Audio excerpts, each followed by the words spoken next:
ওই ছেলের সাথে তোর কি করা লাগবে? ওই ছেলের বাপকে আমি কথা দিয়েছি, জুবান আমার নষ্ট করা যাবে না, বি করাই লাগবে। আব্বা আমি এখন পড়াশোনা করবো, আমি এখন বি করবো না। ও তুমি পড়বা না, স্কুলে যাই লোকের সাথে পিরিত করবা?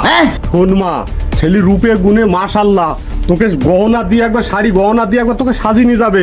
আর ছেলি সরকারি চাকরি করে, ছেলি মাশাআল্লাহ। না আব্বা বি আমি এখন করবো না, সামনে এসেছি পরীক্ষা, এসেছি পরীক্ষার পরে এখন বি করবো আমি। বি করবি না মানে? ছেলির বাপকে আমি কথা দিয়ে ফেলেছি, তোকে বি করাই লাগবে ওই ছেলির সাথে। আমার কথা জুবান নষ্ট হয় না, আমি জুবান দিয়ে ফেলেছি যে তোকে বি করাই লাগবে। বিয়াই ছেলি নেছেন মেয়ে, আমি সাজি নেছি নেছেন ছেলি তাড়াতাড়ি আজকেই বি দেবো। বিয়াই মেয়ে মনে হয় রাজি না। বিয়াই মেয়ে মানুষ বিশ্বনাথে একাড্ডু এরকম করেই, আর রাজি না মানে ওর বাপ শুধু রাজি হবে। আপনি ছেলি নেছেন দিনু? আলহামদুলিল্লাহ বিয়াই মেয়ে মাশাআল্লাহ দেখতে আমার খুবই পছন্দ হয়েছে, আমি ছেলে এখনই নামছি। আমি আব্বা বি করবো না।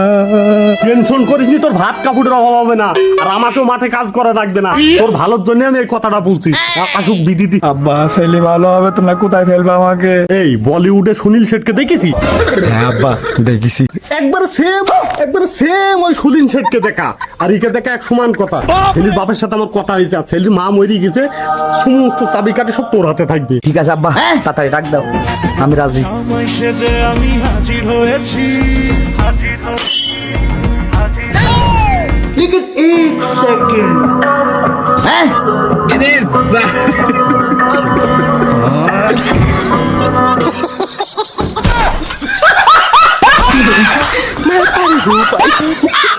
বিয়াই ছেলি বলে সুনীল শেঠরি।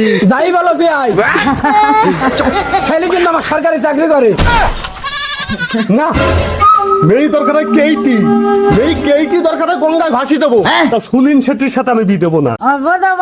মেয়ে তোর আব্বা কান্দিস নি মা, আমি ওই ছেলের সাথে তোর কি বি দিছি নাকি? আব্বা ওই ছেলে আমার খুব পছন্দ হয়েছিল, হাসি তবে মুগ্ধ হয়ে গেছি।